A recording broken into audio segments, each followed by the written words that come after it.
G'day new starters. Well, here we are again. Yesterday my wife and I had the wonderful opportunity of celebrating the wedding of Chang and Emily. It was a thrill to be able to go down to Tweed Heads and spend those a few hours celebrating their love and their future together.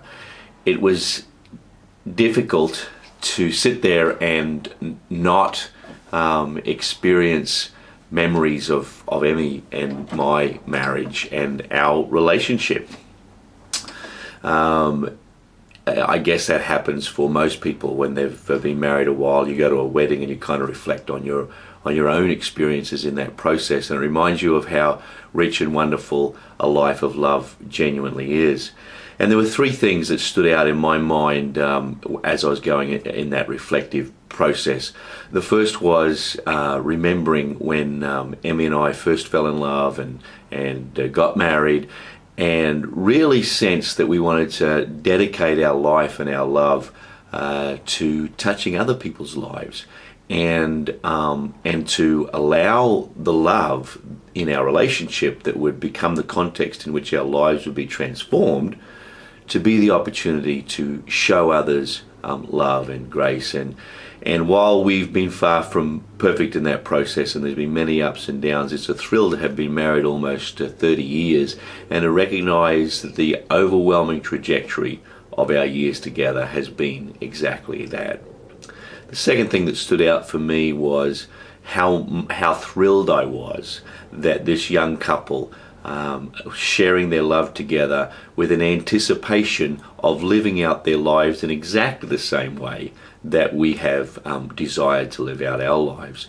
And I don't know that there's anything more compelling in my life these days than to desire to see young people discovering how wonderful love really is and how transformational love really is, and to be able to live a life with hopes and dreams and expectations of their lives making a difference. And for the years that I have remaining left upon this earth, that is my focus. That's the thing that I desire more than anything else. I want to touch everybody's life that I meet, but most of all, I want to inspire young people to believe that the future is wonderful, that there is hope for tomorrow, and it's found in letting love transform us.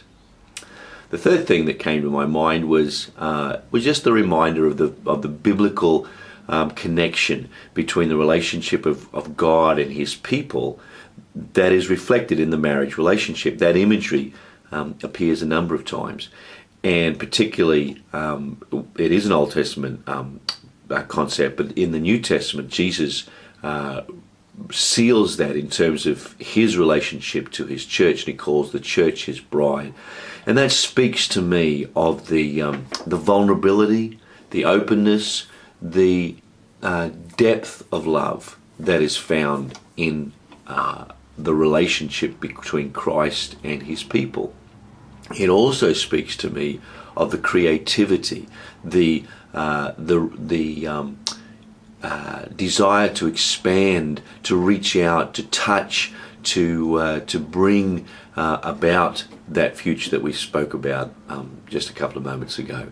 And I find that incredibly inspirational, that the thing that Jesus is able to most connect when trying to reflect how much He loves His people is the quality of a relationship that exists in a good marriage and in a good, healthy relationship between a husband and a wife. And those three ideas inspire me to step out into the week ahead and to continue to live my life in that way. So Chang and Emily, first of all, thank you for allowing me to be a part of your wedding. Secondly, I pray for the richest blessings upon your life, and I urge you, I encourage you to dream rich dreams. Look towards a future of hope and wonder, and never stop to believe that your love for each other can effectively love others and bring transformation in their lives. Thanks for the privilege of being there yesterday. And to everyone, consider those same things to be true whether you're married or not.